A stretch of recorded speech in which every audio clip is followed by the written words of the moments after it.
வங்கக்கடலின் ஆழத்தில் இன்றும் மூச்சு விடுகிறது. ஒரு மறைந்த நகரம். அது ஒரு சாதாரண நகரம் இல்லை. அது தமிழர் நாகரீகத்தின் இதயம். 15,000 ஆண்டுகளுக்கு முன் வாழ்ந்த மக்கள் உலகத்துடன் வணிகம் செய்த நகரம். சங்க இலக்கியங்களில் உயிருடன் பேசும் துறைமுகம். சிலப்பதிகாரம் சொன்னது, மணிமேகலை எச்சரித்தது. ஆனால் ஒரே இரவில் கடல் அதை விழுங்கியது.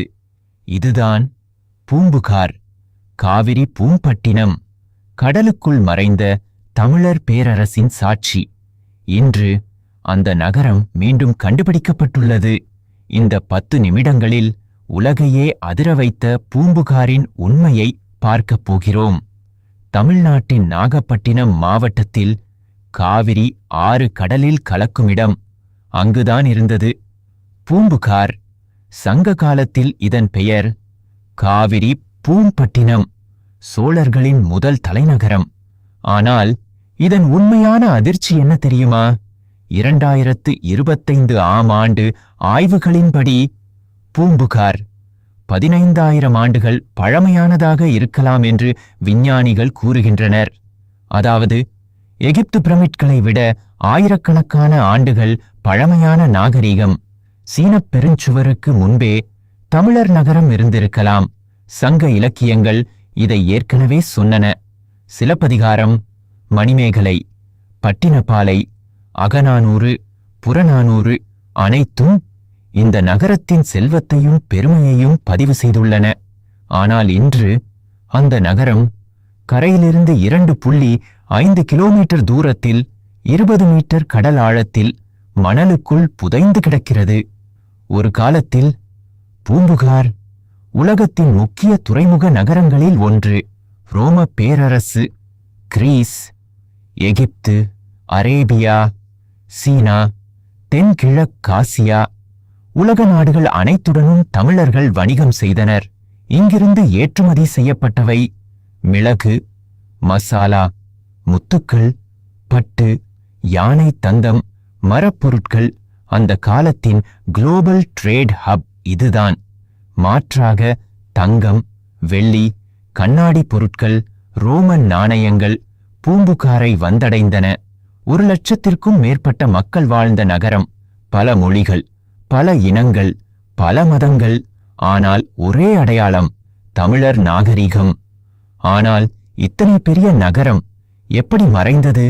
இது 100 ஆண்டுகளாக விஞ்ஞானிகளை குழப்பும் மர்மம். முதல் காரணம் கடல் மட்ட உயர்வு. பனிக்காலம் முடிந்தபோது உலகம் முழுவதும் கடல் உயர்ந்தது. அந்த உயர்ந்த கடல் பூம்புகாரை மெதுவாக விழுங்கியது. இரண்டாவது காரணம் சுனாமி அல்லது மாபெரும் புயல். சிலப்பதிகாரம் இதை ஏற்கனவே சொல்கிறது. கடல் கொண்ட பூம்புகார். 2004 ஆண்டு சுனாமி போல ஆயிரக்கணக்கான ஆண்டுகளுக்கு முன்பும் ஒரு பேரழிவு நடந்திருக்கலாம். மூன்றாவது காரணம் காவிரி ஆற்றின் பாதை மாற்றம். ஆறு மாறியது, வணிகம் நின்றது, நகரம் மெதுவாக இறந்தது.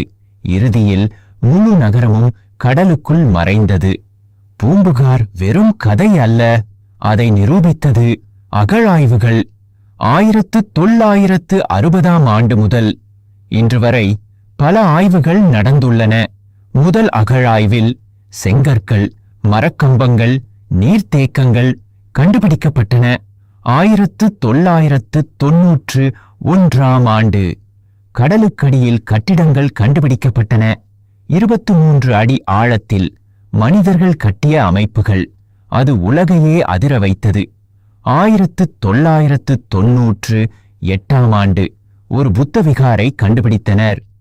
7 அறைகள், புத்தர் சிலைகள், சுவர் ஓவியங்கள்.